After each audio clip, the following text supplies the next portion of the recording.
Chapter Life Process, topic respiration. Respiration is a catabolic process. It is essential for all living beings because it provides energy for survival of different activities to organism. Respiration is two type, aerobic and anaerobic. Anaerobic means absence of oxygen. Aerobic means presence of oxygen. Mostly respiration में जो food stuff burn होता है वो normal way पे glucose होता है. Glucose को कहा जाता है floating substances. Glucose in presence of oxygen जब बर्न होता है तो 6 molecule carbon dioxide, 6 molecule water और 38 एटीपी मॉलिक्यूल प्रोड्यूस करता है. It's called complete oxidation. अब यदि इन अब्सेंस ऑफ ऑक्सीजन होता है तो 2 मॉलिक्यूल ऑफ इथेनॉल, जिसको इथाइल अल्कोहल भी कहते हैं, 2 मॉलिक्यूल कार्बन डाइऑक्साइड और 2 मॉलिक्यूल एटीपी देता है. याद रखिएगा, रेस्पिरेशन में डिफरेंस पूछा जाता है एरोबिक और एनारोबिक में, तो आप सिंपल सा presence of oxygen, absence of oxygen, number of ATP molecule, how what is product and product of respiration, ये बता के आप डिफ्रेंशिएट कर सकते हैं. अब याद रखना, एनारोबिक रेस्पिरेशन हमारी बॉडी में स्टेटेड मसल्स में आकर्ष हो जाता है. आरबीसी एनारोबिक रेस्पिरेशन करती है. नॉर्मल वे पे इसके एग्जांपल में आप ईस्ट, मोस्टली फंगाई और सम बैक्टीरिया लिख सकते हैं. रेस्पिरेशन का जो इक्वेशन है, कंप्लीट इक्वेशन को आप इस तरह से रिप्रेजेंट्स करेंगे.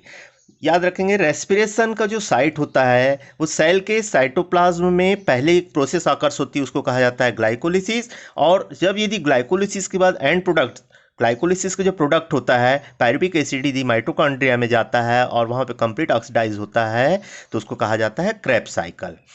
रेस्पिरेशन प्लांट्स में नॉर्मल वे पे एवरी सेल रेस्पायर्स करती है, उनमें कोई रेस्पिरेटरी सिस्टम नहीं होता. और प्लांट में रेस्पिरेशन में हेल्प करने वाले स्ट्रक्चर होते हैं स्टोमेटा. आप जानते हैं स्टोमेटा टाइनी पोर्स होते हैं जो गैस एक्सचेंज में हेल्प करते हैं. फिर उसके ऑल सेल्स की जो कवरिंग होती है जिसको हम कहते हैं क्यूटिकल, क्यूटिकल भी रेस्पिरेशन में हेल्प करता है, उसे कहा जाता है क्यूटिकुलर रेस्पिरेशन. और जो इनएक्टिव स्टोमेटा होते हैं जो खुलना और बंद करना बंद कर जाते हैं, they are called lenticels. और लेंटी सेल्स के थ्रू जब रेस्पिरेशन होता है उसे कहा जाता है लेंटिकुलर रेस्पिरेशन. रेस्पिरेशन 2 स्टेप में कंप्लीट होता है. फर्स्ट स्टेप होता है ग्लाइकोलिसिस और दूसरा होता है क्रेब्स साइकिल. तो glycolysis is a common pathway for both type of respiration, चाहे एरोबिक हो चाहे एनारोबिक हो, दोनों रेस्पिरेशन के लिए ग्लाइकोलिसिस कंपलसरी है. और ग्लाइकोलिसिस में जो प्रोडक्ट बनता है उसको कहा जाता है पायरुविक एसिड या पायरुवेट. पायरुविक एसिड्स के 2 मॉलिक्यूल का बनना, that is called glycolysis. Define करने पूछेंगे, define glycolysis. The breakdown of glucose molecule into 2 molecule of pyruvic acid is called glycolysis. Respiration in animals. याद रखना, क्रेब्स साइकिल एरोबिक रेस्पिरेशन के लिए necessary है और ये माइटोकॉन्ड्रिया में आकर्ष होती है. Respiration in animal. रेस्पिरेशन यदि हम देखें यूनिसेलुलर अमीबा में उसकी बॉडी वॉल के थ्रू होता है जो सिंपल डिफ्यूजन के थ्रू परफॉर्म कर जाती है. अर्थवर्म जो मल्टीसेलुलर ऑर्गेनिज्म है इसकी भी रेस्पिरेशन के लिए स्किन, जिसको हम क्यूटेनियस रेस्पिरेशन कहते हैं, के थ्रू आकर्ष होता है. ग्रास ऑपर मोस्टली आर्थ्रोपोडा मेंबर्स के रेस्पिरेटरी ऑर्गन ट्रैकिया होते हैं. फिश, प्रॉन, ये दोनों के रेस्पिरेटरी ऑर्गन गिल्स है. और फ्रॉग जब टेडपोल स्टेज में होता है तो गिल से रेस्पिरेशन करता है, और जब एडल्ट फॉर्म पे आने के बाद वो 2 तरह से रेस्पिरेशन करता है. एक होता है क्यूटेनियस रेस्पिरेशन, पानी के अंदर रहने पे स्किन से, और लैंड पे रहने पे वो लंग्स के थ्रू रेस्पिरेशन करता है. Mostly reptiles, birds and mammal के रेस्पिरेटरी ऑर्गन्स लंग्स होते हैं. लंग्स के थ्रू रेस्पिरेशन को कहा जाता है पल्मोनरी रेस्पिरेशन. ह्यूमन बींग्स के रेस्पिरेशन में यदि हम देखेंगे तो रेस्पिरेशन के पहले एक स्टेप आकर्ष होती है, उसको कहा जाता है ब्रीदिंग. जनरली हम ब्रीदिंग और रेस्पिरेशन को कॉमन वर्ड यूज कर जाते हैं, बट ब्रीदिंग का मतलब होता है exchange of gases from atmosphere to respiratory organ, is called breathing. और utilization of oxygen is called respiration. तो आप ब्रीदिंग को 2 स्टेप में बता सकते हैं. Inhalation, intake of atmospheric air from atmosphere to up to the respiratory organ is called inhalation.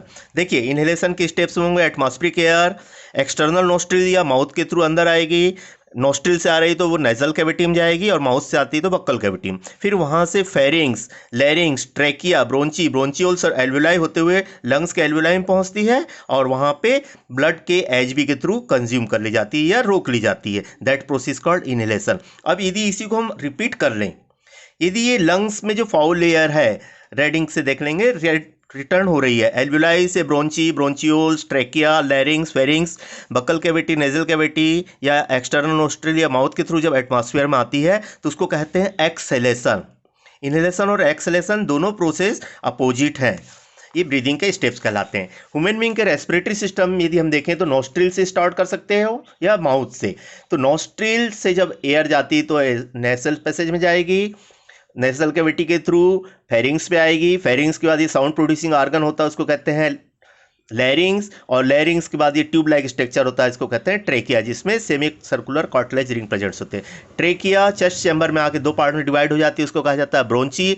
Bronchi और divide होकर बनाती है ब्रोंचियोल्स, और terminal inverted tree like structure बन जाते हैं, उसको कह लेते हैं एल्व्यूलर सैक। याद रखना near about 700 millions alveoli presents होते हैं ह्यूमन बॉडी के लंग्स में। रेस्पिरेशन दो स्टेप में होता है, एक्सटर्नल रेस्पिरेशन और इंटरनल रेस्पिरेशन। एक्सटर्नल रेस्पिरेशन का मतलब होता है जो इनहेलेशन के थ्रू आई हुई ऑक्सीजन है एचबी के थ्रू जुड़ना और आरबीसी के थ्रू डिफरेंट पार्ट में ट्रांसपोर्टेशन के लिए रेडी होना, that is called external respiration. एक एचबी 4 मॉलिक्यूल ऑफ ऑक्सीजन को ट्रांसपोर्टेट करता है, तो हम इसको HbO2 ना लिख के HbO8 भी लिख सकते हैं। मतलब एक HB 4 मॉलिक्यूल ऑक्सीजन को ट्रांसपोर्टेट करता है, और near about 98% oxygen oxy haemoglobin के फॉर्म में आरबीसी के थ्रू ट्रांसपोर्टेड होती है। जब ये ब्लड टिश्यू में पहुंचता है या सेल्स उसको कंज्यूम करती है, वहां पे होता है इंटरनल रेस्पिरेशन। इंटरनल रेस्पिरेशन में ऑक्सी हीमोग्लोबिन ब्रेक डाउन करके ऑक्सीजन रिलीज करता है, जो ग्लूकोज को बर्न करके पायरुविक या पायरुविक एसिड में कन्वर्ट करती है, और पायरुविक एसिड्स के बाद एसिटाइल कोएंजाइम ए के फॉर्म पे ये माइटोकॉन्ड्रिया मूव करता है। माइटोकॉन्ड्रिया में कंप्लीट ऑक्सीडेशन के थ्रू कार्बन डाइऑक्साइड और एनर्जी रिलीज होती है।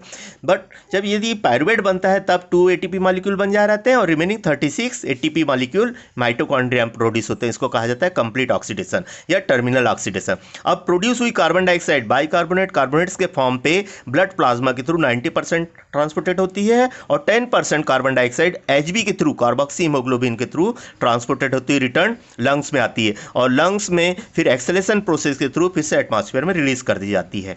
अब यहाँ पे आप याद रखने वाला टर्म जो होता है फर्मेंटेशन को डिफाइन करने को पूछेंगे, तो फर्मेंटेशन को कहना is a type of anaerobic respiration which occur outside of the cell. Glycolysis आपने डिफाइन कर दिया है, the break down of glucose molecule into 2 molecule of pyruvic acid या पायरुवेट इज कॉल्ड ग्लाइकोलिसिस। और एल्वियोली पूछा जाएगा तो functional unit of respiratory system in pulmonary respiration is called alveoli. Krebs cycle याद रखना, जो माइटोकॉन्ड्रियम साइकिल होती है जिसमें टर्मिनल ऑक्सीडेशन होता है, इज कॉल्ड क्रेब्स साइकिल। कुछ इस चैप्टर में इंपॉर्टेंट होते हैं, रेस्पिरेशन ब्रीदिंग में डिफरेंस पूछा जाता है, एरोबिक एनारोबिक रेस्पिरेशन डिफरेंस पूछा जाता है, फॉर फोटोसिंथेसिस और रेस्पिरेशन में ये रेयरली क्वेश्चंस पूछ लिए जाते हैं। अब इसमें 2 डायग्राम नेसेसरी हैं, एक आप रेस्पिरेटरी सिस्टम का डायग्राम बनाएंगे और 2 डायग्राम जिनमें how are oxygen transported in different parts of our body और ग्लूकोज का ब्रेक डाउन कैसे होता है। 3 पाथवे जो हैं आपको डायग्राम के फॉर्म पे मिल जाएंगे।